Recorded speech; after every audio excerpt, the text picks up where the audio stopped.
Alors d'abord, effectivement, nous célébrons ce centenaire de la présence diplomatique suisse au Maroc avec un cycle de conférences sur les questions d'innovation.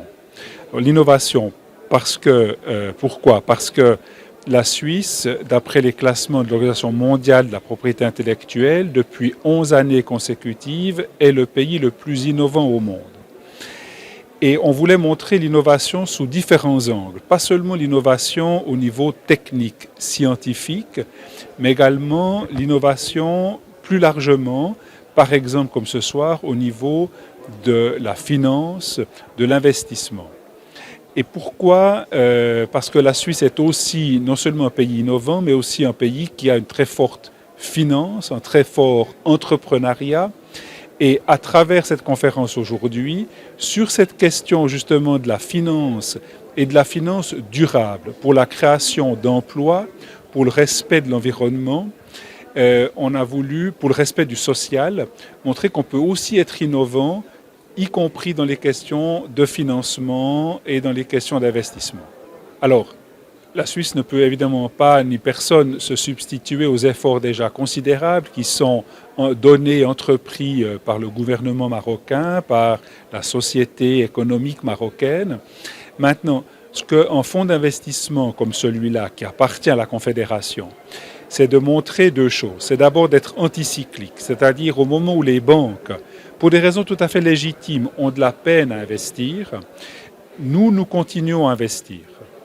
Et ça, c'est l'élément anticyclique. Donc on crée le petit pont qui permet à ces entrepreneurs, ici et ailleurs d'ailleurs, de continuer à être des entrepreneurs, à être les moteurs de cette croissance que nous voyons au Maroc.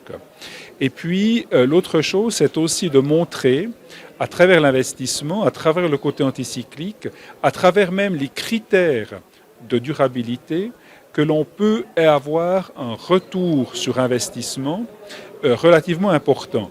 Ce fonds a une profitabilité de l'ordre de 5 à 6%, malgré tous les critères sociaux, économiques et environnementaux.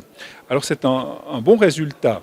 Ça montre à des entrepreneurs, ça montre à des investisseurs, à ceux qui sont capables de prendre un peu de risque, que ça vaut la peine parce que l'investissement est rentable avec un rendement de l'ordre de 5 à 6% sur les dernières 10 années, ce qui est tout à fait à la recherche, nous, d'entrepreneurs. C'est-à-dire qu'on investit soit directement dans une entreprise qu'on a déjà sélectionnée, soit plus généralement, on donne de l'argent à un fonds d'investissement qui respecte nos critères d'investissement. Donc, c'est ces fonds d'investissement, certains sont basés ici ou ailleurs. Un est basé, Afrique Invest par exemple, basé, sauf erreur, en Tunisie, mais avec des bureaux ici.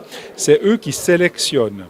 Donc, ce n'est pas un processus, je dirais, où les entrepreneurs vont vers les fonds. C'est le fonds qui, par une présence de longue date sur place, réussit les jeunes en particulier, mais de manière générale, il faut une création d'emplois. Beaucoup de jeunes qui ont des idées sur le plan technique, sur le plan des produits à vendre, mais qui ne savent pas comment se prendre pour organiser une production. Et c'est dans ce domaine, je crois, que les partenaires à qui nous confions de l'argent devraient faire davantage, si possible.